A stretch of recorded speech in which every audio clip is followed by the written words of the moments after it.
श्रीरामपूर शहरातील एका नामांकित मराठी शाळेत कार्यरत असलेल्या शिक्षकाविरुद्ध इयत्ता दुसरीतील 4 अल्पवयीन विद्यार्थिनीसोबत गैरवर्तन केल्याचा गंभीर आरोप समोर आला आहे।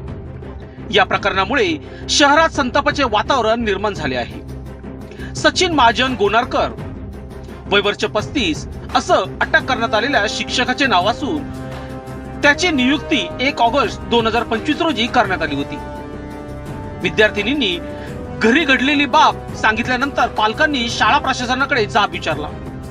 दरम्यान प्रकरण दडपण्याचा प्रयत्न झाल्याचा आरोप काही पालकांनी केला आहे। यानंतर पालकांनी शहर पोलीस ठाण्यात तक्रार दाखल केली।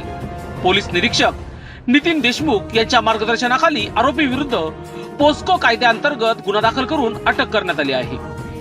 या घटनेचा पुढील तपास सुरू असून या प्रकरणात इतर कोणाची भूमिका आहे का याची चौकशी केली जात आहे।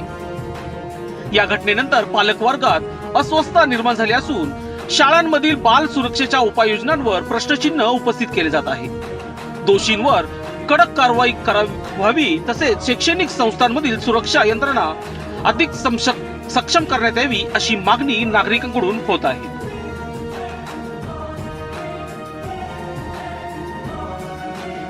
लोकशास्त्र न्यूज साठी श्रीरामपूर प्रतिनिधी दत्तात्रय जोगदंड।